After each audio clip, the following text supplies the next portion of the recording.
Hi friends, welcome to Deepika YouTube channel. ಇವತ್ತು day 3 ಅಂದರೆ 4. ಇವತ್ತು 4ನೇ ದಿನ. ಸೊ ನೆನ್ನೆ ನಮ್ಮ ಆಂಟಿನೇ ಇದ್ದರು, ಅವ್ರಿಗೆ ರಜಾ ಇತ್ತು, ಅದಕ್ಕೋಸ್ಕರ ಅವರೇ ಫುಲ್ ಡ್ಯೂಟಿ ಮಾಡಿದ್ದಾರೆ. ಸೊ ಇವಾಗ ಅವರು ಕೆಲಸಕ್ಕೆ ಹೋಗಬೇಕು, ಅದಕ್ಕೋಸ್ಕರ ನಾನು 3ನೇ ದಿನ ನಾನು ಹೋಗ್ತಾ ಇರೋದು. ಸೊ ಇವಾಗ ಹೋಗ್ತಾ ಇದ್ದೀನಿ ಗೈಸ್. ಬೇಗ ಬೇಗ ಎದ್ದು ನಾಷ್ಟ ರೆಡಿ ಮಾಡಿಕೊಂಡು ಇವಾಗ ಹೊರಡ್ತಾ ಇದ್ದೀವಿ. ಅದಕ್ಕೋಸ್ಕರ ನಾವು ಬೇಗನೆ ಎದ್ವಿ. ನಮ್ಮ ಆಂಟಿನೇ ಯಾವಾಗಲೂ ಬೇಗ ಎದ್ದು ನಾಷ್ಟ ಎಲ್ಲ ಪ್ರಿಪೇರ್ ಮಾಡ್ತಾರೆ. ಬಟ್ ನಾವಂತೂ ಏನೂ ಮಾಡಲ್ಲ ಗೈಸ್, ನಿಜ ಹೇಳ್ಕೋಬೇಕು ಅಂದ್ರೆ ನಾವೇನು ಮಾಡಲ್ಲ, ನಮ್ಮ ಆಂಟಿನೇ ಎಲ್ಲ ಮಾಡ್ತಾರೆ. ಇವಾಗ ನಮ್ಮ ಆಂಟಿಯಲ್ಲಿ ಇರೋದ್ರಿಂದ ನಾವೇ ಬೇಗ ಎದ್ದು ಟಿಫನ್ ರೆಡಿ ಮಾಡಿಕೊಂಡು ಇವಾಗ ಹೋಗ್ತಾ ಇದ್ದೀವಿ. ಇನ್ನೊಂದು 2 ನಿಮಿಷ ಬರುತ್ತೆ ಬಸ್ಸು. ಬೆಳಗ್ಗೆ ಎದ್ದು ಮಾಡಬೇಕಲ್ಲ ನಾಷ್ಟ, ಯಪ್ಪ ಭಾರಿ ಕಷ್ಟ ಗೈಸ್. ಎದ್ದು ಮಾಡ್ಕೊಂಡು ಹೋಗೋದು, ಕೆಲ್ಸಕ್ಕೆ ಹೋಗೋರಂತೂ ಭಾರಿ ಕಷ್ಟ ಇದೆ. ಎಲ್ಲ ಕೆಲಸ ಮಾಡಿ ಟಿಫನ್ ರೆಡಿ ಮಾಡಿ ಹೋಗೋಷ್ಟರಲ್ಲಿ ನಮಗೆ ಬರೀ 3-4 ದಿನದಲ್ಲಿ ಎದ್ದು ಟಿಫನ್ ರೆಡಿ ಮಾಡೋಷ್ಟರಲ್ಲಿ ನಮಗೆ ಅಷ್ಟು ಅನಿಸುತ್ತೆ. ಇನ್ನು ಅವರು ಡೈಲಿ ಮಾಡ್ತಾರೆ, ಎಲ್ಲ ಕೆಲಸನೂ ಮಾಡಿಬಿಟ್ಟು ಹೋಗ್ತಾರೆ. ಎಷ್ಟು ಕಷ್ಟ ಅಲ್ವಾ ಗೈಸ್. ಬಂತು ಒಂದು 2 ನಿಮಿಷ ಲೇಟ್ ಆಗಿದ್ರು ಬಸ್ ನಮ್ಗೆ ಮಿಸ್ ಆಗೋದು. ಸೊ ಅಲ್ಲಿಂದ ನಾವು ಓಡಿ ಬಂದ ಗೈಸ್. ಈಗ ಬಸ್ ಹತ್ಕೋಬೇಕು. ನಾನು ಡಿಸ್ಚಾರ್ಜ್ ವ್ಲಾಗ್ನ ಯಾಕೆ ಲೇಟಾಗಿ ಅಪ್ಲೋಡ್ ಮಾಡ್ತಾ ಇದ್ದೀನಿ ಅಂದರೆ ನನಗೆ ಎಡಿಟ್ ಮಾಡೋದಕ್ಕೆ ಟೈಮ್ ಸಿಕ್ಕಿಲ್ಲ. ಸೊ ಅದಕ್ಕೋಸ್ಕರ ಫ್ರೀ ಆಗಿದ್ದಾಗ ಎಡಿಟ್ ಮಾಡಬೇಕಿತ್ತು. ಸೊ ನನಗೆ ಫ್ರೀ ಸಿಕ್ಕಿರಲಿಲ್ಲ, ಅದಕ್ಕೆ ಈಗ ಫ್ರೀ ಆಗಿದೆ, ಅದಕ್ಕೆ ಎಡಿಟ್ ಮಾಡಿ ನಾನು ಇವತ್ತು ಪೋಸ್ಟ್ ಮಾಡ್ತಾಯಿದ್ದೀನಿ ಗೈಸ್. ಹಾಸ್ಪಿಟಲ್ಗೆ ರೀಚ್ ಆದೆ. ನೆಕ್ಸ್ಟು ಅವಳಿಗೆ ನಾಷ್ಟ ತಂದಿದ್ದೆ ಮನೆಯಿಂದನೇ, ಅವಳಿಗೆ ನಾಷ್ಟ ತಿನ್ನಿಸಿದೆ. ನಾಷ್ಟ ಅಂತೂ ಮಾಡೋಕ್ಕೆ ಆಗಲ್ಲ ಅಂತ ಹೇಳ್ತಿದ್ದು, ಇನ್ನೇನು ಮಾಡೋಕ್ಕಾಗುತ್ತೆ, ಸ್ವಲ್ಪನಾದರೂ ತಿನ್ನು ಅಂತ ಹೇಳಿ ಸ್ವಲ್ಪನೇ ತಿನ್ನಿಸ್ತಾ ಇದ್ದೆ ಅವಳಿಗೆ ನಾಷ್ಟನ. ಏನೇ ಹೇಳಿ ಗೈಸ್, ಹಾಸ್ಪಿಟಲ್ ಲೈಫ್ ಅಂತೂ ಚೆನ್ನಾಗೇ ಇರಲ್ಲ. ಯಪ್ಪ ಒಂಥರ ಹಿಂಸೆ ಅನಿಸ್ಬಿಡುತ್ತೆ. 1 ದಿನ ಇರ್ಬೋದು, ಇಲ್ಲ 2 ದಿನ ಇರ್ಬೋದು, ನೆಕ್ಸ್ಟು 3ನೇ ದಿನಕ್ಕಂತೂ ಇರೋಕ್ಕೆ ಆಗಲ್ಲ. ಸದ್ಯ ಅಷ್ಟರಲ್ಲಿ ಡಾಕ್ಟ್ರು ಬಂದು ಇವತ್ತು ಡಿಸ್ಚಾರ್ಜ್ ಮಾಡ್ತೀವಿ ಅಂತ ಹೇಳಿದ್ರು. ನನಗಂತೂ ಫುಲ್ ಖುಷಿ ಆಯಿತು. ಎಷ್ಟು ಬೇಗ ಮನೆಗೆ ಹೋಗೋಣಪ್ಪ ಅನಿಸ್ಬಿಟ್ಟಿತ್ತು ನಿಜವಾಗ್ಲೂ. ಮತ್ತು ಅವಳು ನಾನೇ ವಾಕ್ ಮಾಡ್ತೀನಿ, ನೀನೇನು ಮಾಡಿಸ್ಬೇಡ ಅಂತ ಹೇಳಿದ್ಲು. ಸರಿ ಆಯಿತು ಅಂತ ಹೇಳ್ಬಿಟ್ಟು, ಸ್ವಲ್ಪ ಪೇಯ್ನ್ ಕಮ್ಮಿ ಆಗಿದೆ ಅಂತ ಹೇಳಿದ್ರು. ಸರಿ ಆಯಿತು ನೀನೇ ಮಾಡು ಅಂತ ಹೇಳ್ಬಿಟ್ಟು ನಾನು ಸುಮ್ಮನೆ ಕೂತಿದ್ದೆ. ಅವಳು ನಿಧಾನಕ್ಕೆ ವಾಕ್ ಮಾಡ್ತಾ ಇದ್ಲು. ಮತ್ತು ಡಿಸ್ಚಾರ್ಜು ಅಂತ ಹೇಳಿದ್ರಲ್ಲ, ಅದನ್ನು ತಗೊಂಡೋಗಿ ಎಲ್ಲನೂ ಅಪ್ಡೇಟ್ ಮಾಡಿಸಿ ಅವ್ರ ಡಾಕ್ಯುಮೆಂಟ್ಸ್ ಎಲ್ಲ ಅಂತ ಹೇಳಿದ್ರು. ಸರಿ ಅಂತ ಹೇಳಿಬಿಟ್ಟು ಡಿಸ್ಚಾರ್ಜ್ ಕಾರ್ಡು ಎಲ್ಲ ತೊಗೊಂಡೋಗಿ ನಾನು ಅಪ್ಡೇಟ್ ಮಾಡಿಸಿದೆ ಆಫೀಸಲ್ಲಿ. ಸಿಸ್ಟಮಲ್ಲಿ ಅಪ್ಡೇಟ್ ಮಾಡ್ಸೋಕ್ಕೆ ನಾನು 3 ಟೈಮ್ಸು ತಿರುಗಿಬಿಟ್ಟಿದ್ದೀನಿ. ಅಲ್ಲಿಂದ ಇದನ್ನು ತೊಗೊಬನ್ನಿ ಅಂತಾರೆ, ಇದರಿಂದ ಅದನ್ನು ತೊಗೊಬನ್ನಿ ಅಂತಾರೆ. ಯಪ್ಪ ತುಂಬ ಪ್ರೊಸೀಜರ್ ಇದೆ. ನನಗಂತೂ ಸುತ್ತು ಸಾಕಾಗ್ಬಿಟ್ಟಿತ್ತು. ಈ ಟೆನ್ಷನ್ಗೆ ನಾನು ಬೆಳಿಗ್ಗೆಯಿಂದ ನಾಷ್ಟನೇ ಮಾಡಿರಲಿಲ್ಲ. ಸದ್ಯ ಎಲ್ಲ ಮುಗೀತು. ಆಮೇಲೆ ಪಕ್ಕದ ವಾರ್ಡವರು ಟೀ ತಂದಿದ್ದರು. ಟೀನಾದರೂ ಕುಡಿ ಹೋಗಲಿ, ನಾಷ್ಟನಾದರೂ ಮಾಡಿಲ್ವಲ್ಲ ಅಂತ ಹೇಳ್ಬಿಟ್ಟು ಟೀ ಕೊಟ್ಟರು. ನಾನು ಮತ್ತು ನಮ್ಮ ಅಕ್ಕ ಇಬ್ಬರೂ ಕೊಡಿದ್ವಿ ಗೈಸ್. ಇವಾಗ ಡಿಸ್ಚಾರ್ಜ್ ಆಯ್ತಾರೆ ಅಂತ ನಮ್ಮ ಅಕ್ಕ ಫುಲ್ ಖುಷಿ ಆಗ್ಬಿಟ್ಟಿದೆ. ನೋಡಿ ಚೂರ ಸ್ಮೈಲ್ ಮಾಡಿ ನೋಡಿ, ಫುಲ್ ಖುಷಿ ಆಗ್ಬಿಟ್ಟಿದ್ದಾರೆ. ಡಿಸ್ಚಾರ್ಜ್ ಮಾಡ್ತಾರೆ ಅಂತ, ಮನೆಗೆ ಹೊಂಟೋಗ್ತೀನಿ ಅಂತ.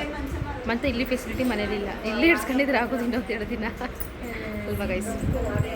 ಫ್ಯಾನು 24 ಅವರ್ಸ್ ಫ್ಯಾನು, ಮತ್ತು ಇನ್ನೇನು ಪಕ್ಕದಲ್ಲೇ ವಾಶ್ರೂಮು, ಅಚ್ಚುಕಟ್ಟಾಗಿ ಬೆಡ್ಡು, ಡೌನು ಅಪ್ಪು ಎಲ್ಲ ಮಾಡ್ಬೋದು. ಇಳಿಸಿ ಕೆಳಗೆ ಮ್ಯಾಕೆ ಹಾಕಿಸಿ ಮನೆಗೆ ಹೋದರೆ ತೊಂದರೆ, ಏನು ಮಾಡೋಕ್ಕಾಗಲ್ಲ ಅಲ್ವಾ ಗೈಸ್.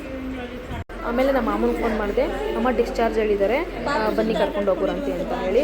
ಇವರಿಬ್ಬರು ಬಿಡಬೇಕಲ್ಲ, ಇವರಿಬ್ಬರು ನಾನು ಬರ್ತೀನಿ ಅಂತ ಹೇಳ್ಬಿಟ್ಟು ಅವ್ರ ಅಪ್ಪನ ಜೊತೆನೇ ಇಬ್ಬರು ಬಂದರು. ಇದನ್ನೆಲ್ಲ ಮುಗಿಸೋಷ್ಟರಲ್ಲೇ ಮಧ್ಯಾಹ್ನ ಆಗೇ ಹೋಯ್ತು, 1:30. ಇನ್ನು ಮನೆಗೆ ಹೋಗಿ ನಾನು ಊಟ ಮಾಡೋಷ್ಟರಲ್ಲೇ ಲೇಟ್ ಆಗಿಬಿಡುತ್ತೆ ಅಂತ ಹೇಳಿ ನನಗೂ ಹೊಟ್ಟೆ ಹಸಿತಾಯಿತು.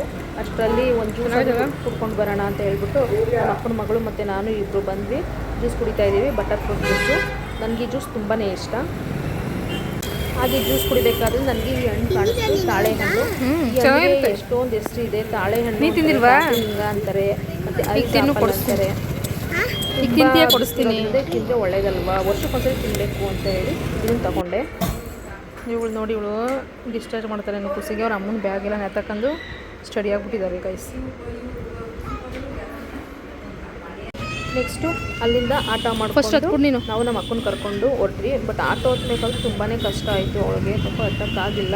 ಅವ್ರನ್ನ ಬರಬೇಡಿ, ನೀವು ಬೈಕಲ್ಲೇ ಬನ್ನಿ ನಿಮ್ಮ ಅಕ್ಕನ ಜೊತೆ ಅಂದರೆ ಇಬ್ಬರು ನಿಮ್ಮ ಜೊತೆನೇ ಬರ್ತೀನಿ ಅಂದ್ಕೊಂಡು ತುಂಬ ಆಟ ಮಾಡಿಕೊಂಡು ಕೂತಿದ್ರು. ಸರಿ ಇನ್ನೇನು ಮಾಡೋಕ್ಕಾಗುತ್ತೆ ಅಂತ ಹೇಳಿ ಎಲ್ಲರೂ ಆಟೋಗೆ ಕರ್ಕೊಂಡು ಬಂದ್ವಿ. ಅವನಂತೂ ತುದಿನ ಕುತ್ಕೋಬೇಡ ಅಂತಂದ್ರೆ ಹೇಳಲ್ಲ, ನಾನು ಅಲ್ಲೇ ಕುತ್ಕೊತೀನಿ ಅಂತ. ಸರಿ ಇನ್ನೇನು ಮಾಡೋದು ಅಂದ್ಬಿಟ್ಟು ಅಲ್ಲಿ ಕೂರಿಸ್ಕೊಂಡು ಇವಳನ್ನ ನಾನು ತೊಡೆ ಮೇಲೆ ಕೂರಿಸ್ಕೊಂಡು ನಮ್ಮ ಅಕ್ಕನ ಮಗಳನ್ನ ಹೆಂಗೋ ಮನೆಗೆ ಬಂದ್ವಿ.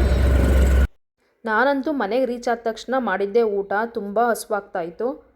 ಅದಾದಮೇಲೆ ಅವಳಿಗೆ ಸ್ನಾನ ಮಾಡಿಸಿ ನಾವು ಸ್ನಾನ ಮಾಡಿಕೊಂಡು ಆಮೇಲೆ ಮನೆಗೆ ಒಳಗಡೆ ಬಂದ್ವಿ. ನಾವು ಮನೆಗೆ ಬರೋ ಅಷ್ಟರಲ್ಲೇ 4 ಗಂಟೆ ಆಗಿಬಿಟ್ಟಿತ್ತು. ಈವ್ನಿಂಗು ಹೂವು ಕುಯ್ಯೋಣ ಅಂತ ಹೋದ್ವಿ ಗೈಸ್. ನಮ್ಮ ದೊಡ್ಡಮ್ಮನ ಮನೆಗೆ ಬಂದಿದ್ದೀವಿ. ಅವರು ಮಲ್ಲಿಗೆ ಗಿಡ ಹಾಕಿದ್ದಾರೆ. ಅವರಿಲ್ಲ, ಇವಾಗ ಊರಿಗೆ ಹೋಗಿದ್ದಾರೆ. ಅದಕ್ಕೋಸ್ಕರ ಮಲ್ಲಿಗೆ ಹೂ ಕಿತ್ಕೊಳ್ಳೋಣ ಅಂತ ಬಂದರೆ ಆಲ್ರೆಡಿ ಎಲ್ಲ ಬೋಳ್ಸ್ಕೊಂಡು ಹೋಗ್ತಾವೆ.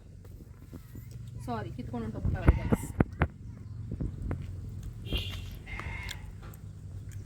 ಹಾಗೆ ಸಿಬೇಕಾಗಿ ಕಿತ್ಕೊಂಡು ಅಪ್ಪಿ ಜೋಬಳಗಡೆ ಎಲ್ಲ ಹಾಕ್ಕೊಂಡು ಇಲ್ಲಿ ನೋಡಿ ಎಲ್ಲೋ ಇದೆ, ಇಲ್ಲಿ ನೋಡಿ ಗೈಸ್, ಇಲ್ಲಿ ನೋಡಿ ತೋರಿಸ್ತೀನಿ ರೀ. ಇದು ಒಳಗಡೆ ಈ ಜೋಬೊಳಗಡೆ ಎಲ್ಲ ಹಾಕ್ಕೊಂಡು ಕಳ್ಳ ಗೈಸ್. ಇವನು ಕಳ್ಳನೇನೋ ನೀನು ಗುಣವು ಏನದು ತಿಂತಾರದೇನೋ ತೋರಿಸು. ಚೆನ್ನಾಗಿದ್ಯಾ? ಕಿತ್ಕೊಟ್ಟಿದ್ದು ಯಾರು? ನಾನೇ ಕಿತ್ಕೊಟ್ಟಿದ್ದು, ನಾನೇ. ನೋಡಿ ಹಾಯ್ ಮಾಡಿ, ಹಾಯ್. ಸಂಜೆ ಆಗಿತ್ತು. ನನಗಂತೂ ನಿದ್ದೆ ಬಂದಿರಲಿಲ್ಲ. ಎಲ್ಲ ಮಲ್ಕೊಬಿಟ್ಟಿದ್ರು. ಸರಿ ಅಂತ ಹೇಳಿ ನಾವು ಒಂದು ಸ್ವಲ್ಪ ಹೊತ್ತಿದ್ದು ಹೂವು ಕಿತ್ಕೊಬರೋಣ, ಹಾಗೆ ಸೊಪ್ಪಿದ್ರೆ ಸೊಪ್ಪು ಕಿತ್ಕೊಬರೋಣ ಅಂದ್ಕೊಂಡು ಬಂದ್ವಿ. ಇವನಂತೂ ಎಷ್ಟು ಇದು ಅಂದರೆ ಹೇಳಿದ ಮಾತೇ ಕೇಳಲ್ಲ. ಬರಬೇಡ ಕಣೋ, ಮಲ್ಕೊಳ್ಳೋ, ನೀನು ಮಲಗಿರೋ, ಎಲ್ಲ ಮಲಗಿತಾರೆ ಅಂತ ಅಂದರೆ ನಾವು ಹೋಗೋದು ಗೊತ್ತಾಗ್ಬಿಡ್ತಲ್ಲ. ನಮ್ಮ ಜೊತೆ ಬರಬೇಕು ಅಂತ ನೀವು ಮಲ್ಕೋದೇನೆ ನಮ್ಮ ಜೊತೆನೇ ಇದ್ದ. ಇನ್ನೇನು ಮಾಡೋದು ಅಂತ ಹೇಳಿ ಅವನು ಕರ್ಕೊಂಡು ಬಂದ್ವಿ. ಸೊಪ್ಪೆಲ್ಲ ಬೇಕಿತ್ತು, ಅದಕ್ಕೋಸ್ಕರ ಸೊಪ್ಪನ್ನು ಕೂಡ ತಿಳ್ಕೊತಾ ಇದ್ವಿ. ಇದೆಷ್ಟು ಸ್ಪೇಸು ಪೀಸ್ಫುಲ್ ಆಗಿದೆ ಅಂದರೆ. ಬಂದದ್ದು ಹೂಕೋಸ್ಕರ ಸೊಪ್ಪು ಕಾಣಿಸ್ತು, ನುಗ್ಗೆ ಸೊಪ್ಪು. ಸೊ ಸಂಜೆಗೆ ನುಗ್ಗೆ ಸೊಪ್ಪು ಉಪ್ಸಾರು ಮಾಡ್ತಾ ಇರೋದು, ತಿಂತಾ ಇರೋದು.